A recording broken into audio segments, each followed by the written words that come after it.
Hello, hello. Dan Casey, Panic Proof Retirement. Thanks for joining me. It's one of my first live streams, so you're going to have to excuse some of the issues that I know are going to come up because I'm doing this all by myself. No producers to help me on this one like I did on the last one. So today, though, I wanted to do something really cool, which is kind of a case study of Roth conversions. That's, of course, what everybody always asks me. Should I do a Roth conversions? And how exactly do you go about doing that? And because I am live streamed, you can ask questions if you want as we go through this. If it's not live, obviously you can't ask questions, but you can join my private Facebook group. The QR code is up there in the corner there. And that's where I kind of can do a deeper dive and answer some of the more customized questions. So I don't usually answer them on YouTube or Facebook or anything like that. Join me in my Facebook private group. That's where I do that. Okay. So now I just got to figure out how I'm going to share my screen. Shouldn't be too difficult, right? Let's do that right now. I'm going to share my screen.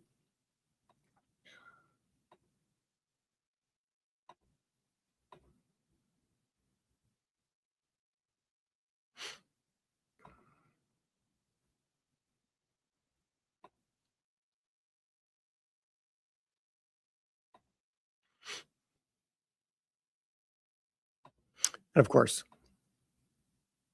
it's not as easy as when you're just practicing at home. We're going to try that one more time. There we go.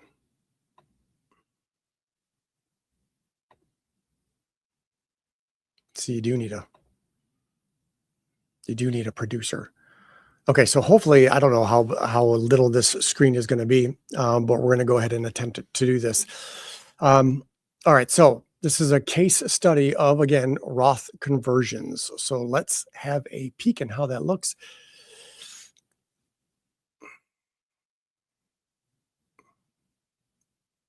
Okay, so we've got this person, Bill and Nancy.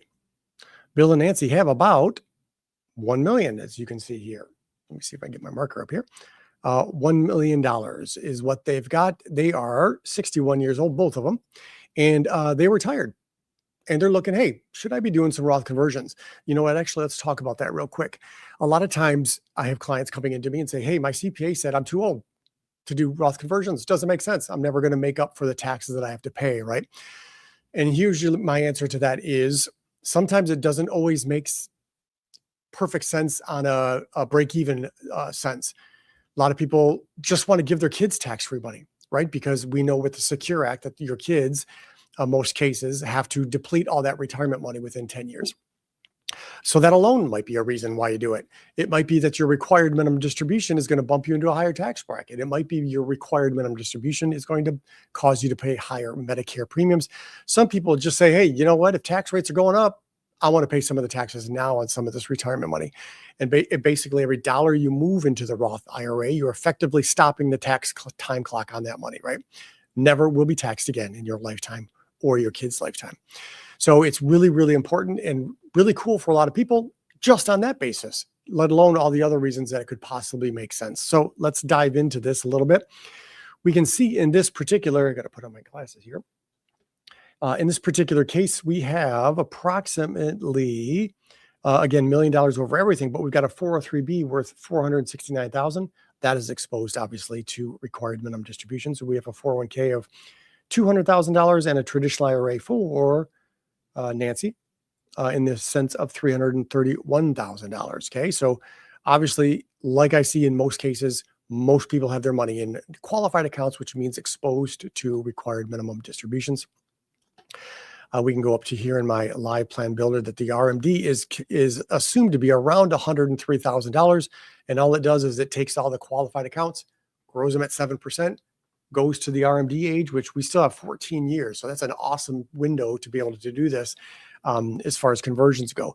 And then it goes right to the IRS tax tables, assumes about a 4% withdrawal rate that you're going to have to do of RMDs. And that comes up to that $103,875 is which they're going to have to take out. Now, I know Bill and Nancy told me that they don't need that. All they want is $100,000 in retirement. And they both worked hard themselves and both have a Social Security of about $3,000 each. So we've got a gap here. So that's the first step I want to show you is usually what I do. So let me go into my projection table here, and we can see here they are, their ages. Here we've got the Social Security of $75,000 for both of them. Jumping over here, their need is $100,000 a year. You can see I'm giving them a raise every year to keep up with inflation. And here is my inflation assumption. I've got 3%. We can put that whatever we want. And we've got this, we want this projection to end at 95. So what this is telling me is if they want 100 and we've got 75 coming in, then they're going to need, or they've got a gap of 24,000 right here, right? And that 24,000 is got to come out of their assets every single year. And we can see Social Security is increasing with inflation as well. But the gap is about $20,000 to $30,000 every year. And basically all this software is doing is it says, all right, well, if we're making 6% on these assets, will the money last? And it goes all the way down to age 95. And look, they're about $4 million is what's left. You can see down here, $4 million, of course, in today's dollars is not going to feel like 4 million. About every 15 years, your money's potential buying power is cut in half if using 3% inflation. So this is 65, 70, 80, 90. That's 3 decades. So that's 2 15-year periods. So it's going to get cut in half in twice. So 4 million is going to feel more like $1 million. Okay. So 4 cut in half is 2, 2 cut in half is 1. $1 million is what that will feel like. So, and that's at a 6% asset return. So not too bad. So I think they're in a really good position. Obviously, the things that could whack this out of control is the RMDs having to take that out.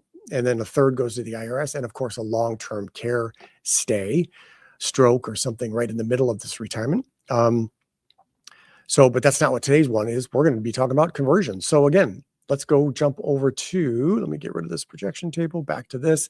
RMDs is 103. If I click that, it's going to show the tax tables. So let's take a look at the IRS tax tables for a married couple filing jointly. So you can see here we got married filing jointly 2025 right here. This does, of course, include IRMA brackets. So that's going to be in the mix. Just to kind of on a high level explain what this one is these are your tax brackets, right? 10%, 12, 22, 24. And then each red line here, once we cross that, here's your income level of 212,000. That's anything below that's going to have a Medicare Part B of $185. If we bump to 266, it's going to be 259 and so on, right? Okay.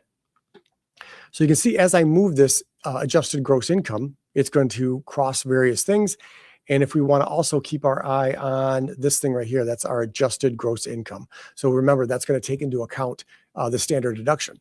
Married filing jointly, you're going to get about a $40,000 standard deduction, maybe a little bit less.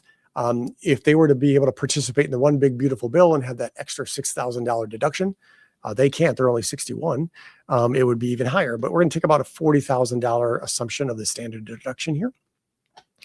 So if we adjust this line, so again, they said that they wanted 100,000. So 100,000, let's just use easy math, less 40 grand is the standard deduction. That's $60,000 of adjusted gross income. Now look at that. Look at that. We're smack dab in the 12% bracket. That is awesome, right? And again, they've come to me early enough to where we've got a 15-year window to do baby steps, to do baby conversions every single year to start stemming this issue. So you can see, I definitely, absolutely want to take advantage of that top of that 12% bracket, which puts us at top of the 12 is about a $95,000 adjusted gross income. So if their adjusted gross income was 50, is that what I just said it was? Oh, I said it was about 60. That gives us a $35,000 deduction or a conversion that we should absolutely be doing every year. In fact, we just lost a year window last year if they didn't do it before December 31st of 2025, right? So every year that window gets shorter and shorter where you can convert at least up to the top of the 12% bracket to do that conversion. That's a no-brainer. Now we need to start talking, all right, do we want to get into the 22% bracket? Now remember, we're in a progressive tax system, right? So just because our top dollar's in the 22% bracket doesn't mean that that's what we're paying on all our money. In fact, something you're going to want to pay attention to is this right here. This is the effective tax rate, right? We're in a progressive tax system, meaning you're only paying taxes on 10% for that first year. 12% in the next, 22 in the next. So it's not like we're paying 22% on everything just because our top dollar is in the 22% bracket. I will use that as a side note to note that the IRMA brackets are cliff brackets. They are not progressive. You're $1 over 2 years from that year of income, your brackets will go up for IRMA and for your Medicare. Okay. So at this point, we just need to make a decision. Maybe we want to go all the way up to the top of the 22. Well, look at that. That gives us a adjusted gross income of $205,000. So you take out Social Security, or adjusted before was 60, and that's $140,000 standard deduction. I'm sorry, $140,000 conversion, and that's probably what I would recommend these guys doing. Because if we do a 24, let's see, 100, we could get a lot of that IRA money into a Roth in that 15-year window. That would be about, we'd have to jump over to another one of my calculators to figure out, if assuming that IRA is still growing, how much do we want to contribute every year, right? Knowing that we've got a 15-year window. And just so we know as well, we don't have to convert the entire IRA, right? Because we do have that standard deduction that offsets all taxable income. Money coming out of an IRA is taxable income. So we don't have to convert the entire IRA. But that's the analysis that we would do further to figure out if that even makes sense. Okay, so that's kind of on a real high level view of how we start to tackle Roth conversions. Hopefully it makes sense. Again, join me in the my private Facebook group, and you can ask questions all you want. Let's see if anybody asks questions today. I don't even know how we do that. Oh, it's in comments. No, it doesn't look like it, because I didn't even give anybody a heads up I was even doing this. So yeah, join the Facebook private group, request it. When I see it in the admin section, I will let you in, and then I will post this video, and you can ask questions all you want. And maybe even do a case study with you if you wanted to. And then if you really wanted to, if you're really special nice, we could post it. We don't have to give away any personal information so others can learn as well.